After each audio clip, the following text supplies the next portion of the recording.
sa parole sainte qui est la vérité. Donc, je vais continuer cette série dans le livre d'Osée. Et aujourd'hui, nous allons nous concentrer sur le chapitre 3, des versets 1 au verset 5. Lisons pour la gloire de notre Seigneur. Osée 3, versets 1 à 5.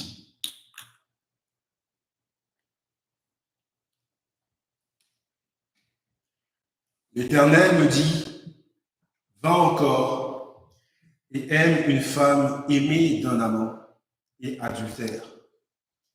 Aime-la comme l'Éternel aime les enfants d'Israël, qui se tournent vers d'autres dieux et qui aiment les gâteaux de raisin. Je l'achetai pour 15 cycles d'argent et 1 homère et demi d'orge. Et je lui dis, reste longtemps pour moi, ne te livre pas à la prostitution, ne sois à aucun homme, et je serai de même envers toi. Car les enfants d'Israël resteront longtemps sans roi, sans chef, sans sacrifice, sans statut, sans éphod et sans téraphim. Après cela, les enfants d'Israël reviendront. Ils chercheront l'Éternel leur Dieu et David leur roi, et ils tressailliront à la vue de l'Éternel et de sa bonté dans la suite des temps. Parole du Seigneur. Amen. Lorsque les apôtres de Christ ont commencé à prêcher l'Évangile, ils ont affirmé que le message, les promesses de l'Ancien Testament s'étaient réalisées dans le Nouveau Testament. Et cette affirmation soulève la question de savoir où se trouve le message de Jésus-Christ dans l'Ancien Testament. La grande réponse, Jésus nous la donne lui-même dans l'Évangile de Luc, au verset 24, au chapitre 24, verset 44, où il dit, puis il leur dit, c'est là ce que je vous disais lorsque j'étais encore avec vous, qu'il fallait que s'accomplisse tout ce qui est écrit de moi dans la loi de Moïse, dans les prophètes et dans les psaumes. D'autres réponses renvoient aux psaumes messianiques et aux prophéties qui se sont réalisées dans la vie, dans la mort et dans la résurrection de Jésus-Christ. Une autre approche de la représentation de Christ à partir de l'Ancien Testament observe qu'à des moments historiques qui sont clés, le Seigneur a mis en scène des histoires, des récits, comme celui d'Osée,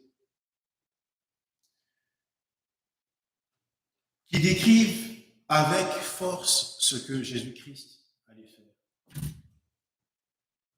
L'une de ces représentations de l'Évangile se trouve dans ce chapitre.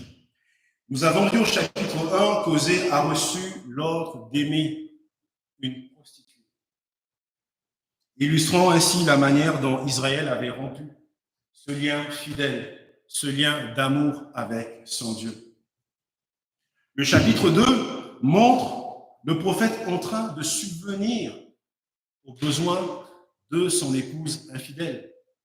On a vu qu'il lui faisait la cour, qu'il essayait de reconquérir son épouse dans son amour. Et des versets 1 au verset 5 d'Osée 3, nous voyons que ce récit complète cet évangile, puisque le prophète va jusqu'à acheter sa femme infidèle sur un marché aux enchères. Alors qu'Osée mettait en scène l'étonnante grâce de Dieu pour les pécheurs, ses premiers auditeurs devaient réaliser que Gomère, l'épouse infidèle, représentait Israël dans son idolâtrie incessante par rapport au Seigneur. Cependant, lorsque nous lisons ce chapitre aujourd'hui, nous pouvons dire que c'est nous qui nous trouvons à cette place. Que par nos multiples péchés, Christ, dans sa grâce, est mort pour nous, nous a rachetés de nos fautes. Je vais développer 3 points. Le premier point, le premier verset, donc le commandement de Dieu à aimer de nouveau Gomère. Mon deuxième point, des versets 2 au verset 3, un amour rédempteur. Et enfin, le dernier, les versets 4 au verset 5, un retour dans les derniers jours. Donc, mon premier point, le premier verset, et nous avons vu que donc l'un des plus grands thèmes de ce récit, c'était l'amour inconditionnel de Dieu par rapport à son peuple. Nous voyons aussi que sa grâce est patiente. Cet amour qui est constant nous montre l'immuabilité de Dieu. Il ne change pas dans ses attributs. Il est constant dans son amour. Son amour ne baisse pas, ne fluctue pas. Il est constant dans ses projets également. Hébreux 13, verset 8 nous dit, Jésus-Christ est le même hier, aujourd'hui et éternellement. La fin du chapitre 2 concluait l'histoire proprement dite avec la cour qu'Osée a fait dans le désert. Et nous lisons au chapitre 2, verset 16, donc, où il est écrit, « C'est pourquoi voici, je veux la tirer et la conduire au désert, et je parlerai à son cœur, de sorte qu'elle répondait comme une jeune fille. » Au verset 17, « Là, je lui donnerai ses vignes et la vallée d'Accord comme une porte d'espérance. Et là, elle chantera comme au temps de sa jeunesse et comme au jour où elle remonta du pays d'Égypte. » Après quoi, les malédictions du péché étaient inversées et l'union était restaurée, rétablie au verset 25 du chapitre 2 où nous lisons « Je planterai pour moi l'eau Louchama dans le pays et je lui ferai miséricorde. Je dirai à l'Oami, tu es mon peuple. Et il répondra, mon Dieu. » Donc, Osée 3 raconte l'histoire d'une nouvelle manière, où disons, c'est un tournant décisif dans cette relation, où Gomère ne cherche pas à revenir vers Osée. Pas puisque notre salut n'est dû au fait que nous cherchons Dieu. C'est plutôt le Seigneur qui appelle son serviteur, lui disant d'agir de la manière dont Dieu agit pour sauver son peuple. Au premier verset, nous lisons que l'Éternel me dit, « Va encore et aime une femme aimée d'un amant et adultère. Aime-la comme l'Éternel aime les enfants d'Israël, qui se tournent vers d'autres dieux et qui aiment les gâteaux de raisin. » Il ressort de ce commandement que Gomère n'avait pas abandonné ses voies adultères. Elle continuait, elle persistait dans son adultère. Mais comme Osée représente le Dieu de la grâce, le péché de son peuple n'est pas un obstacle à sa rédemption. Osée devait continuer à aimer Gomère et agir avec patience pour la sauver du péché et de ses conséquences. Lorsque nous considérons Osée, alors qu'il part à la recherche de sa femme infidèle, nous pouvons imaginer ce que cet amour fidèle lui a coûté. Il aurait été facile pour lui de laisser tomber, de refermer, de vivre ses blessures en interne, de ne pas rechercher cette épouse qui lui a fait du mal. Mais il allait à la recherche. Il voulait répondre au commandement de son Dieu d'aimer à nouveau cette épouse qui lui était fidèle. C'est ainsi que nous pouvons nous rendre compte de l'amour insondable de Dieu, de son amour à toute épreuve. Il le dit au verset 1, « Aime-la comme l'Éternel aime les enfants d'Israël. » C'est un commandement du point de vue charnel qui est relativement impossible, mais qui n'est pas impossible à notre Dieu. Parce qu'il aime, il nous a aimés, il continue de nous aimer. Aime-la comme l'Éternel aime les enfants d'Israël. Donne le sens de ce verset pour nous. Montrons un Dieu qui est prêt à persister dans l'amour, malgré nos fautes, malgré nos péchés. Un Dieu qui est prêt, même lorsque notre péché, il est près de nous, même lorsque notre péché le fait souffrir.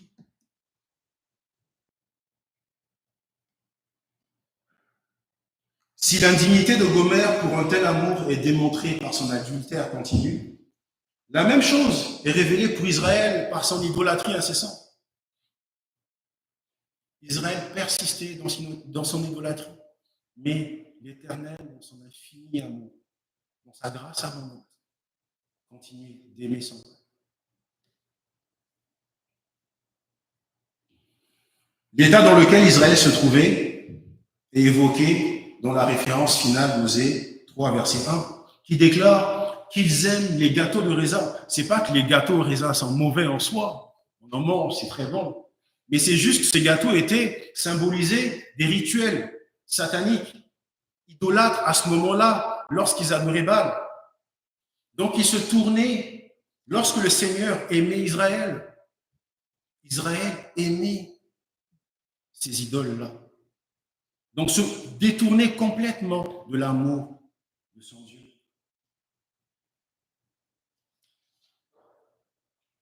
Ceci s'applique bien sûr à tous les pécheurs qui choisissent les plaisirs du monde plutôt qu'une relation exclusive. Relation exclusive avec notre Dieu. Le salut des pécheurs se fait donc par la seule grâce de Dieu.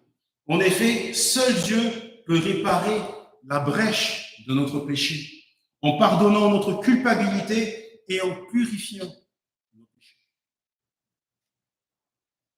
Le fait qu'il désire faire cela comme il a ordonné aux prophètes est au cœur de la bonne nouvelle aujourd'hui. Pour nous qui sommes des pécheurs. Romains 5, verset 8 dit « Mais Dieu prouve son amour envers nous en ce que lorsque nous étions encore des pécheurs, c'est pas Baal qui est mort pour nous, c'est Christ qui est mort pour nous. »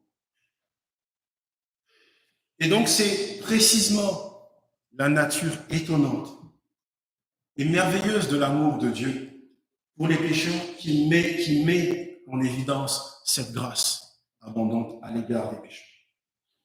C'est sans doute le fait qu'Osée se soit exposé à tout ceci, à toute cette sordide histoire, il faut le dire. Du point de vue humain, elle est sordide comme histoire, que Dieu a fait de lui un porte-parole fidèle de la grâce, de l'amour de Dieu pour tous les pécheurs.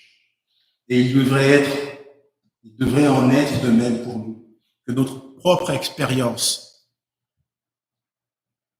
de chrétien, de la grâce de Dieu, nous donne le désir de servir Dieu, nous donne le désir de propager cette parole, cet évangile à ceux qui sont autour de nous, mais aussi comme le commandement de Dieu dans toutes les extrémités de la terre, d'apporter la bonne nouvelle, de faire des disciples. Amen. Mon deuxième point, les versets 2 au verset 3, un amour rédempteur.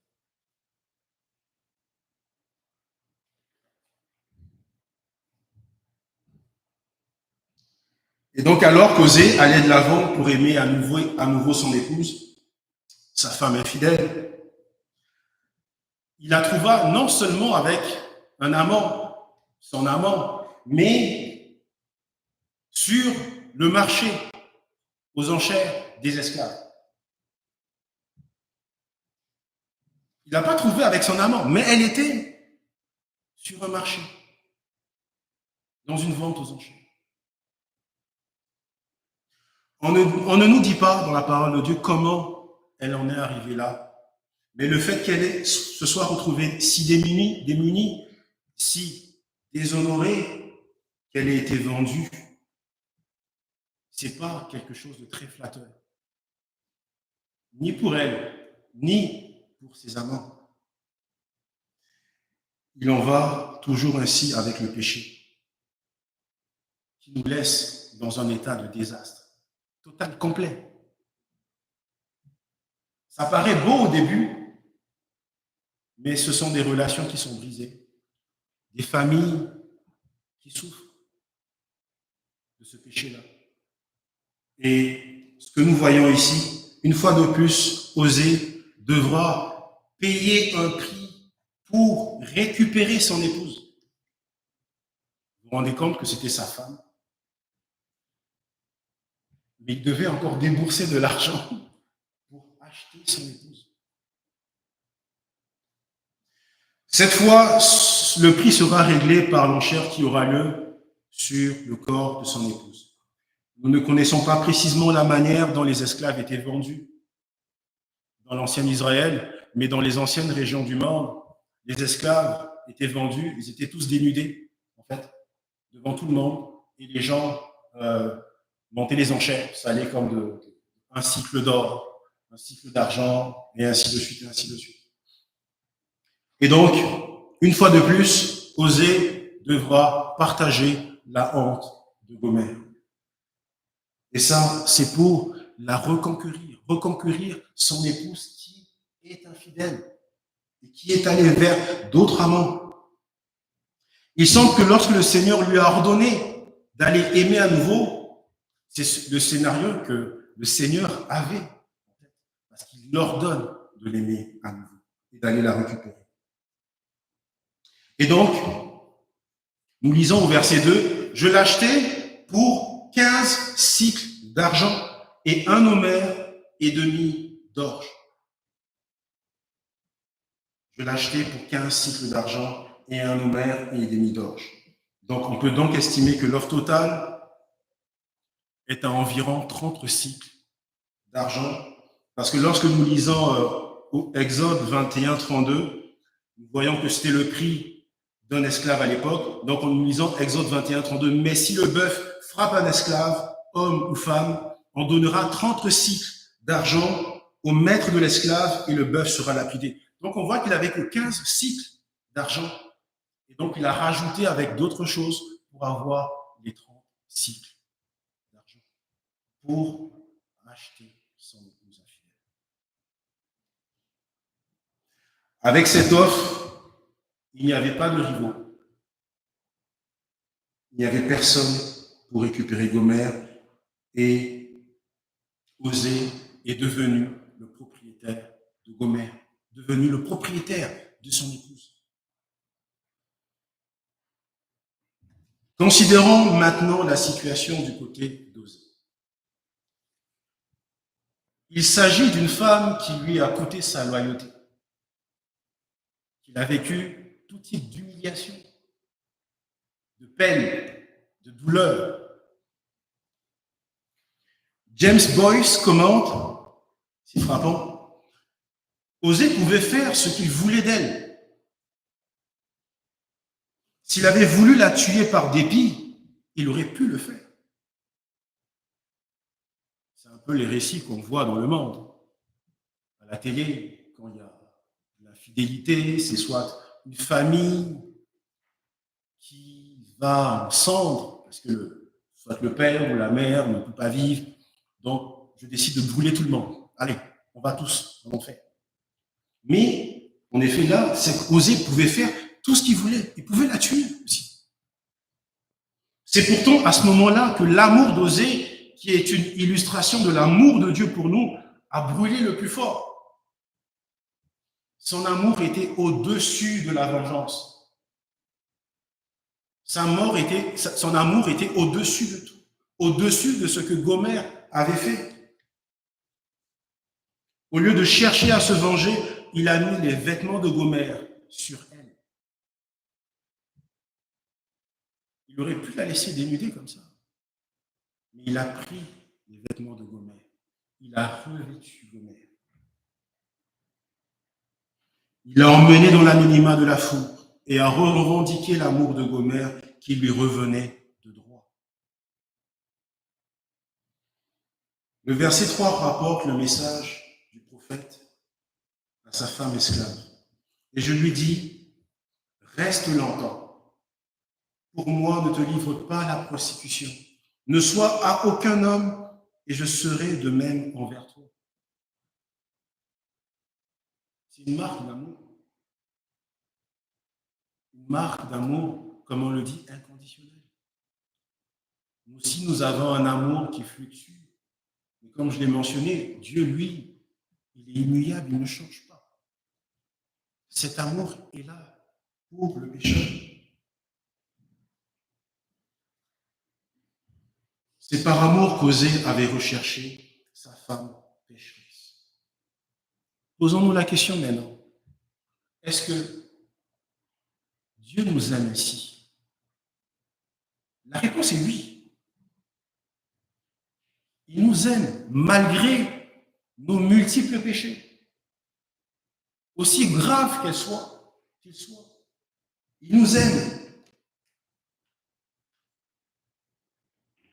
Dieu intervient sur le marché du péché et nous achète, comme Osée a acheté son épouse, pour nous libérer des chaînes du péché, pour nous libérer de l'esclavage du péché.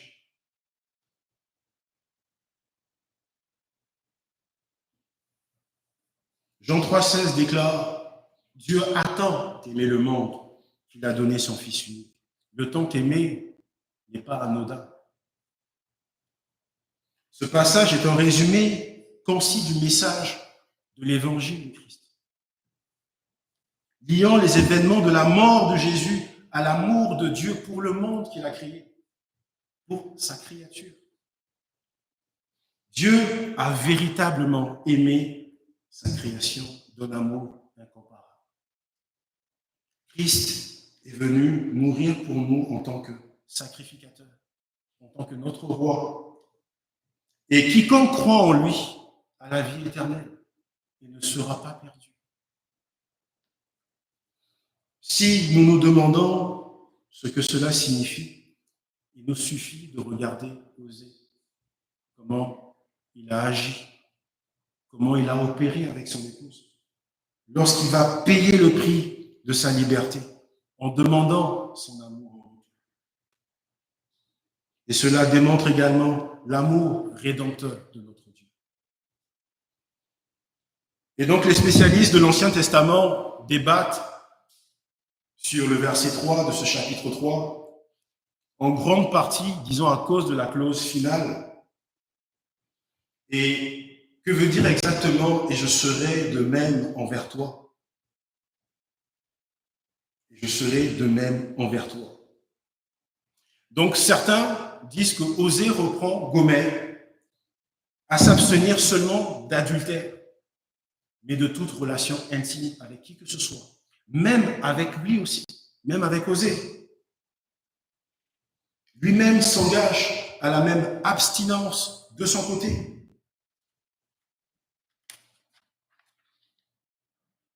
Et donc, nous sommes en face d'une relation qu'on appelle platonique,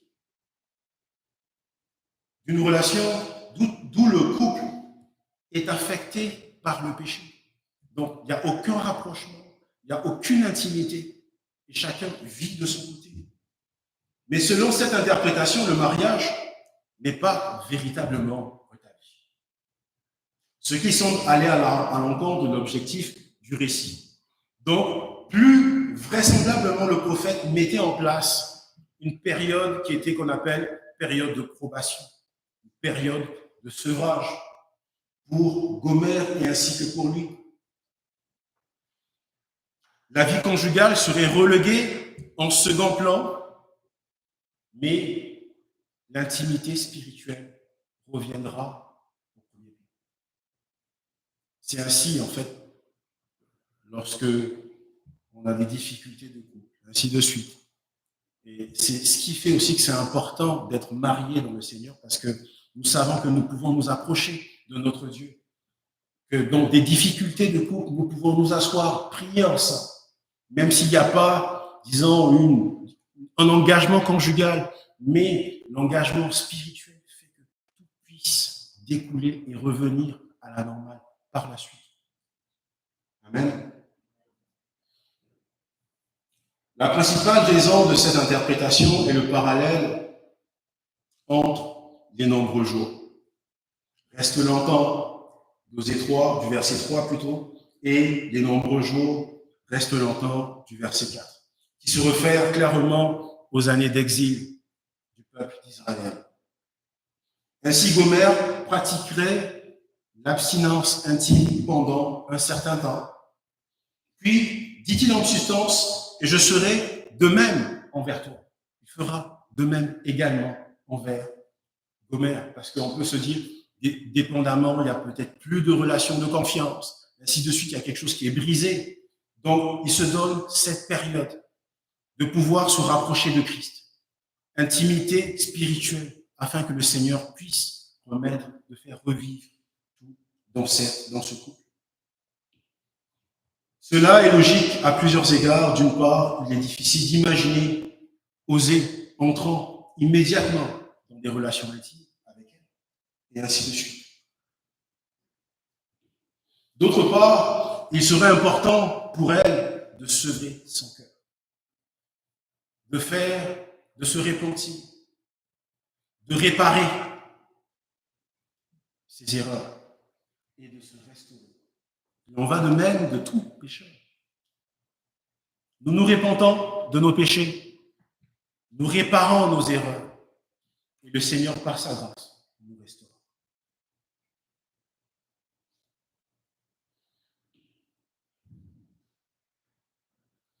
Quelle que soit la signification précise de ce verset 3, son énoncé final finit par dire « Et je serai de même envers toi ». Notre rédemption en Christ appelle un changement qui est tout aussi radical, complet, lorsque nous péchons. Il nous faut apprendre à nous repentir de nos fautes afin de recevoir le pardon de Christ, le pardon de notre Seigneur. Cependant, le contexte dans lequel nous recherchons douloureusement la grâce de changer ou de reformer nos vies, c'est l'amour de Dieu qui ne nous laissera pas partir. L'amour de Dieu est fort pour nous ouvrir les yeux. L'amour de Dieu est puissant pour montrer l'état de péché dans lequel nous nous trouvons, de nous repentir, afin de vivre en communauté, afin de vivre en parfaite harmonie avec notre Dieu. Dieu nous appelle à lui pour une sainte intimité dans une relation d'union spirituelle qui est exclusive avec lui. Et il ne donne pas moins ce qu'il demande. Il nous dit, ne sois à aucun homme, ne sois à aucun idole, et je serai de même envers toi. Mon dernier point, un retour dans les derniers jours des versets 4 et verset 5.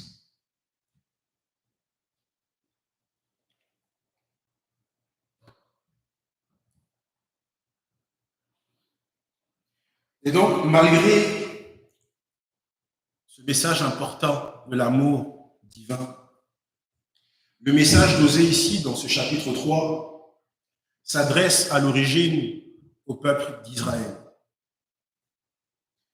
Le mariage difficile du prophète et de Gomère était censé représenter cette relation entre Israël et son Dieu. Et donc, en gardant cela à l'esprit, on peut voir un parallèle, ce genre de parallélisme, entre le mariage d'Osée et de Gomère et la relation entre Israël et son Seigneur.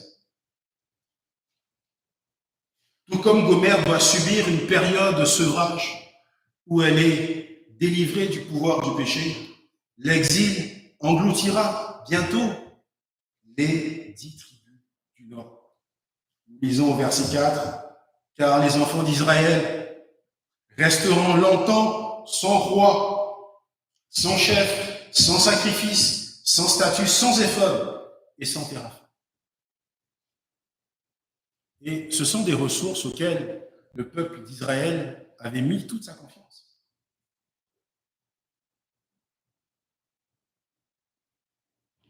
Ils avaient mis toute leur confiance en ces choses, au lieu de faire confiance exclusivement à Dieu Tout-Puissant. Et certaines d'entre elles étaient bonnes en soi, mais d'autres, non. On a le peuple d'Israël qui avait bénéficié des rois forts, comme Jéroboam II, qui s'appuyait sur une royauté qui était quand on lit les récits qui étaient assez compétents. Cependant, le roi ne les avait pas conduits dans la piété. Ces rois ne les avaient pas dirigés dans une vie de sainteté. Ainsi, le Seigneur n'allait pas seulement supprimer, comme on l'avait vu dans le chapitre 1, la lignée de Jéhu, mais allait faire de ce peuple un peuple sans roi, sans chef. On peut voir, la symbolique est grosse quand même. Un peuple, vous imaginez un Canada, son président. C'est l'anarchie totale. On voit Haïti, par exemple, à un moment donné, qui s'est retrouvé sans son président, sans autorité. Mais c'était l'anarchie. N'importe qui veut prendre le pouvoir. Vous ne pouvez pas vous imaginer ce qui se passe dans un État qui n'est pas dirigé, sans autorité. Et c'est à ça qu'Israël allait être confronté, sans chef, sans roi et sans objet de leur culte, auquel ils avaient mis tout leur espoir, toute leur confiance. De même, le sacerdoce, représenté par l'éphod, qui était un tablier des prêtres, qui était plus lié aux pratiques oraculaires, leur serait retiré. Les autres objets, probablement associés à l'idolâtrie, qui les plaçaient sous le jugement de Dieu, donc les faux sacrifices, on a les piliers du temple païen, et puis le téraphin, qui était des téraphins, des petites figurines que les gens mettent chez eux et qu'ils adorent. Le Seigneur allait retirer tout cela de leur vie, parce qu'ils violaient la parole de Dieu. La captivité des tribus du Nord n'était pas un simple jugement, mais la discipline fidèle de Dieu, aimant, qui savait qu'une action radicale était nécessaire pour ce peuple, afin de séparer leur cœur de ces idoles. Ils allaient subir la discipline du Dieu Tout-Puissant. Et Hébreux 12, verset 10, nous disons, nos pères nous châtiaient pour peu de jours comme ils le trouvaient bon, mais Dieu nous châtie pour notre bien, afin que nous participions à sa sainteté. Et donc, Hébreux 12, 10 observe que, comme un bon père, Dieu nous discipline pour notre bien. Ce n'est pas parce qu'il ne nous aime pas. Au contraire, il nous aime. C'est pourquoi il nous discipline, afin que nous gardions et nous partagions sa sainteté.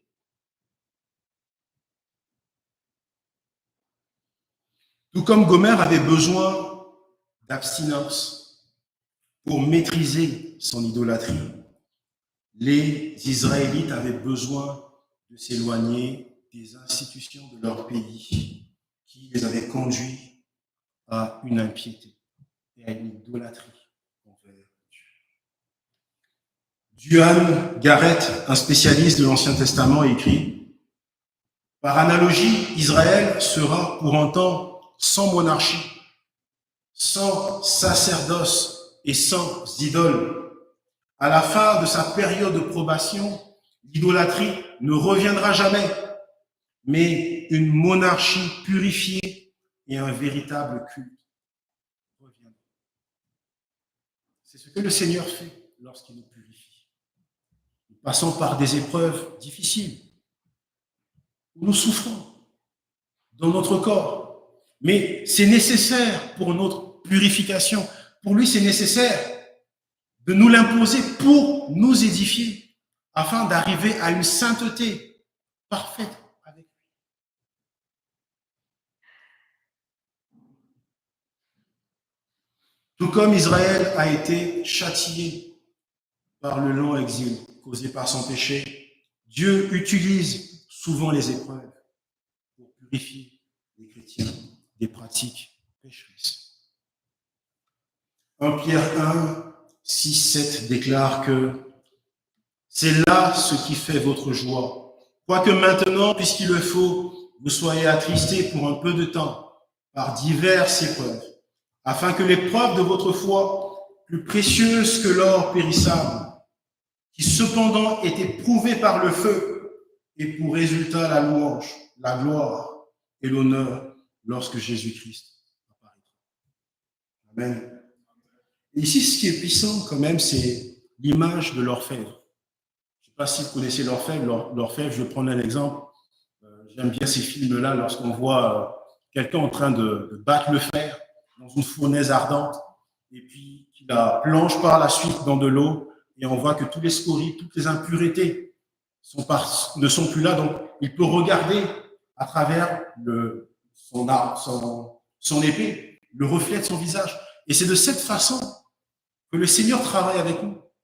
Donc, nous passons par des épreuves et par la suite, toutes les impuretés partent, de sorte que le Seigneur puisse retrouver ce reflet-là de sa créature à travers lui. Est-ce qu'on a senti que Dieu a effectué ce genre de travail dans notre vie? En tant que chrétiens, nous sommes souvent incertains des objectifs de Dieu lorsque nous traversons des épreuves. En fait, nous posons des questions. Pourquoi? Pourquoi le Seigneur permet que je traverse ces épreuves? Mais avec l'action de Christ, apprenons à crucifier les pourquoi. Parce que Dieu a un plan pour nous. Il a décrété toutes choses. Il est souverain sur toutes choses. Si nous traversons des difficultés, nous traversons des épreuves qui sont difficiles ou pénibles à vivre au quotidien, gloire lui soit rendue. Gloire soit rendue à notre Seigneur.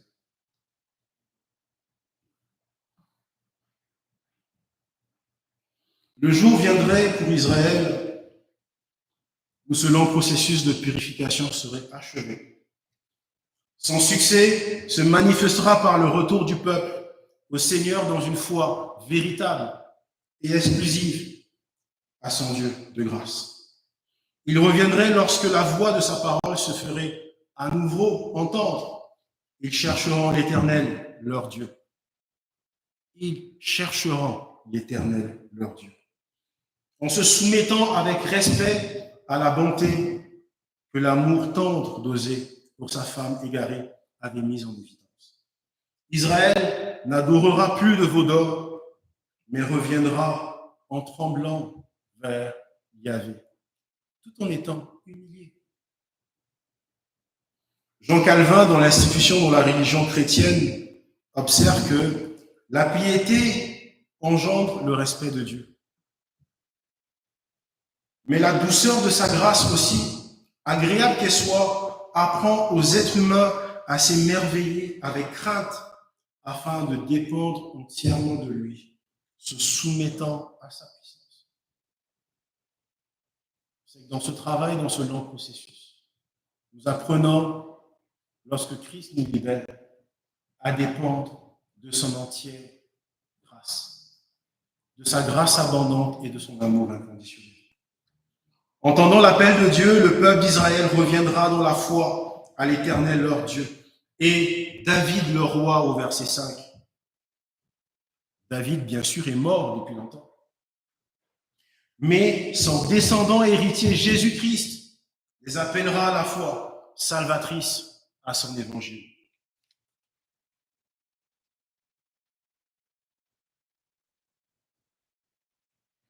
Il en va de même pour nous lorsque nous venons à Jésus. Nous nous répandons de notre confiance en nous-mêmes. Nous nous reposons sur Christ. Nous cherchons le Seigneur dans sa miséricorde et nous répondons à l'appel de Jésus pour le salut.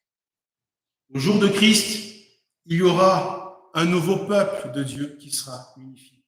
Du nord au sud, de l'ouest à l'ouest, juifs et païens. La question qui demeure est de savoir quand Israël reviendra à l'Éternel et à sa bonté dans la suite des temps, comme on le voit au verset 5.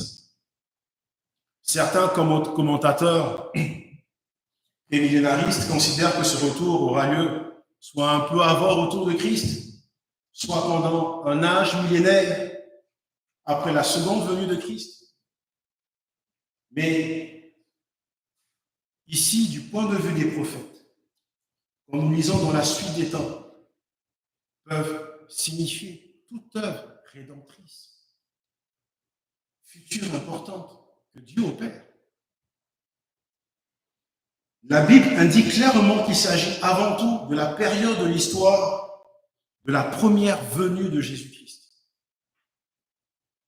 Dans sa vie, dans sa mort, dans sa résurrection et de son ascension au ciel. C'est ainsi que Paul a écrit à Timothée au sujet de leur travail ministériel dans les derniers jours, de Timothée 3, verset 1. Hébreux 1, verset 2 aussi oppose le Nouveau Testament à l'Ancien, où nous lisons « Dieu, dans ces derniers temps, nous a parlé par le Fils ». Dieu, dans ces derniers temps, nous a parlé par le Fils. Donc, il nous a parlé dans la vie, dans la mort, dans la résurrection et dans l'ascension de Christ.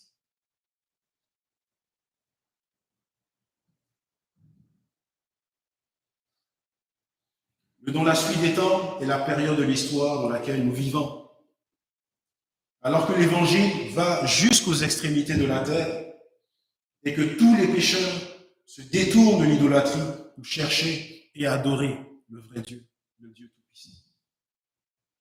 L'effet de la discipline que nous voyons au verset 4 était de transformer les Israélites qui étaient exilés.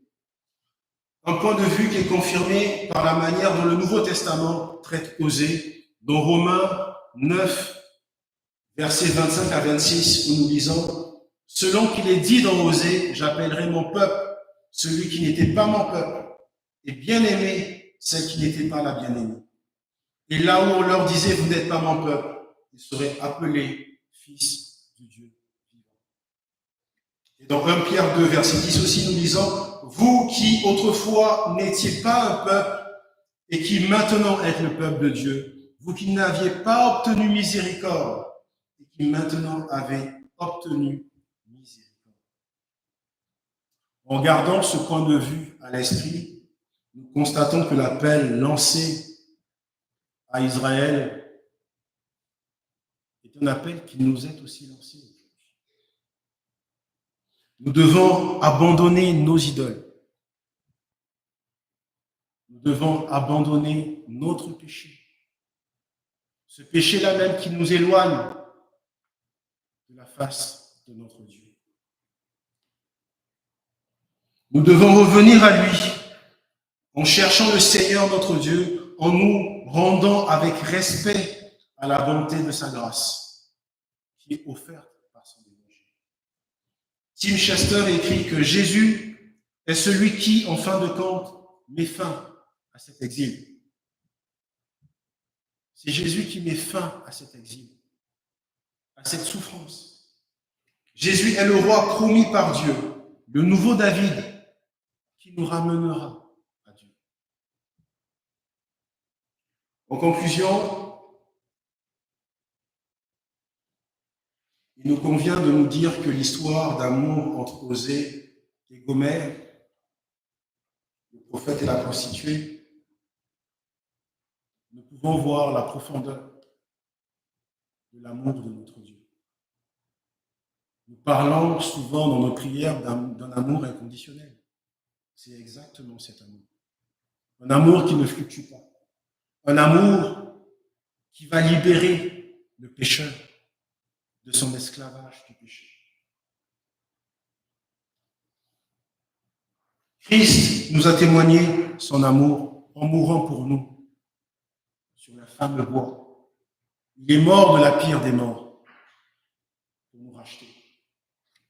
Nous lisons dans Romains 5, verset 8, « Mais Dieu prouve son amour envers nous en ce que, lorsque nous étions encore des pécheurs, » c'est pas Baal qui est mort pour nous, c'est Jésus-Christ qui est mort pour nous. Aucune idole ne peut mourir pour nous. Il n'y a que Christ par son sacrifice. Et ce sacrifice-là qui nous donne la vie éternelle. C'est l'œuvre salvatrice de Jésus qui comble le vide. Comment Dieu nous a-t-il aimés avant même que nous ne soyons détournés du péché?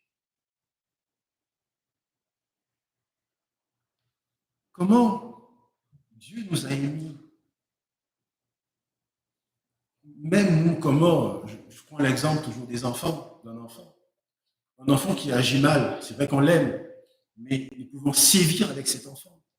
Des fois, cet enfant va nous causer des tristesses, surtout pour des enfants qui ne connaissent pas le Christ. Ça nous met dans des sentiments. Nous sommes, par amour, souvent, nous prenons des décisions qui sont irréversibles. Mais Dieu est fidèle dans son amour. Il n'a pas un amour comme nous qui va soit fluctuer, soit baisser, mais il est constant dans ses projets. Et il nous le démontre par le sacrifice de Christ.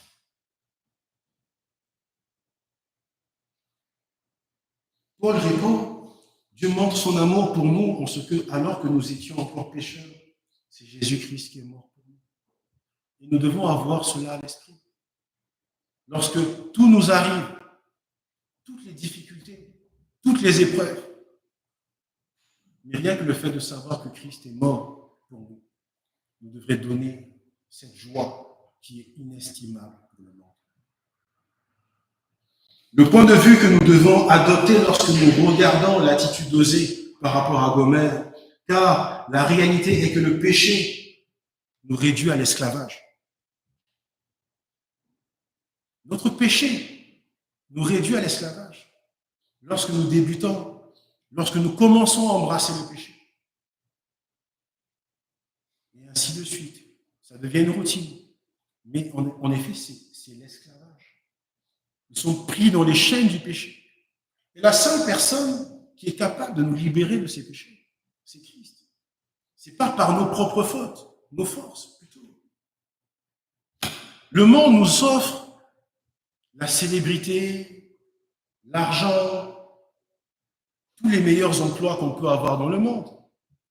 Mais toutes ces choses sont éphémères. Toutes ces choses sont passagères. Mais lorsque tout semblait perdu, Dieu a envoyé Jésus-Christ, son Fils, sur la place du marché pour racheter tous les pécheurs.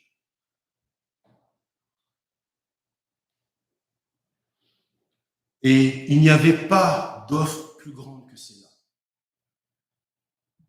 Il n'y avait aucune offre qui pouvait battre cette offre. Il nous a pris et il nous a revêtus non pas des robes sales de notre ancienne vie, de notre iniquité, mais il nous a revêtus de son linge de justice. Par sa mort, nous sommes justifiés. Nous sommes justifiés par la mort de Jésus-Christ, par son sang versé. Et il nous le dit aujourd'hui, au verset 3 d'Osée 5, « Reste longtemps pour moi, ne te livre pas à la prostitution, ne sois à aucun homme, et je serai de même envers toi. » Et il nous le dit aujourd'hui, d'abandonner nos voies idolâtres, de le suivre fidèlement et exclusivement. Et il sera de même avec nous aussi. Réalisant ce qui est vrai pour Gomère, pour Israël, il est aussi pour nous. Et surtout comprenant, par rapport à Romains 6, verset 23, que le salaire du péché, c'est la mort. Le salaire du péché, ce n'est pas la vie éternelle. C'est la mort éternelle. Et voyons dans le sang de Christ que Christ a versé pour nous son amour inconditionnel. Sans condition. Il ne nous dit pas que je meurs pour toi et toi fais ça pour moi, fais telle œuvre. Non. Il n'y a aucune œuvre qui nous donne la vie éternelle, si ce n'est que son sang qui a coulé pour nous.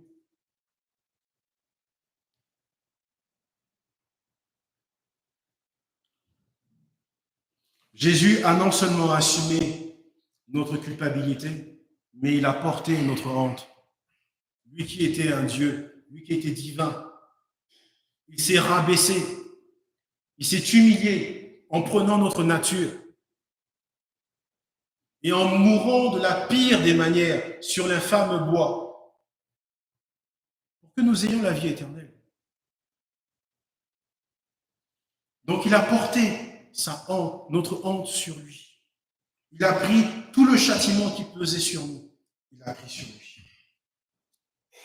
Le grand désir de notre cœur est de vivre dans la fidélité, en donnant notre vie par amour au Sauveur, que nous suivons maintenant comme notre Seigneur. Nos péchés ont été rachetés par le prix du sang de Jésus-Christ. Ce qui doit résonner dans nos cœurs, c'est ce que l'apôtre Paul a écrit à Tite. Dans Tite 2, les versets 11 à verset 14. Car la grâce de Dieu, source de salut pour tous les hommes, a été manifestée. Elle nous enseigne à renoncer à l'impiété et au convoitise mondaine et à vivre dans le siècle présent selon la sagesse, la justice et la piété, en attendant la bienheureuse espérance et la manifestation de la gloire de notre grand Dieu et Sauveur Jésus-Christ. Il s'est donné lui-même pour nous, afin de nous racheter de toute iniquité et de se faire un peuple qui lui appartienne. Un peuple qui lui appartienne. Purifié par lui et zélé pour les bonnes œuvres. Amen. Prions. Éternel notre Dieu, quelle joie, quel privilège d'être aimé inconditionnellement par un Dieu tout-puissant, par un Dieu 3 fois saint. Ce Dieu-là même qui a ce cœur pour la misère, qui a vu notre misère, il a vu notre besoin d'avoir un sauveur. Il nous a envoyé Christ mourir pour nos péchés. Seigneur, tu connais l'état de nos cœurs. Tu connais tous les innombrables idoles qui nous absorbent, qui nous éloignent de ta face. Pardon, Seigneur, pour nos innombrables péchés. Pardon pour ce que nous sommes, Seigneur. Des hommes et des êtres corrompus. Seigneur, nous aspirons à une vie sainte par ta grâce.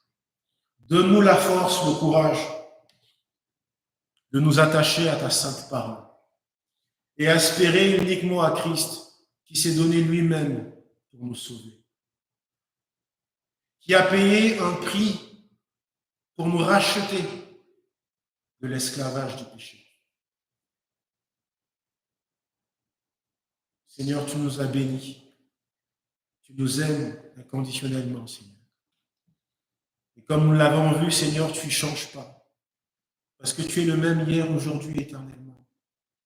Et Seigneur, nous voulons revenir à toi. Si nous nous étions égarés de quelconque manière éternelle dans nos offenses, dans notre péché, dans notre inconduite, Seigneur, nous voulons revenir auprès du Père.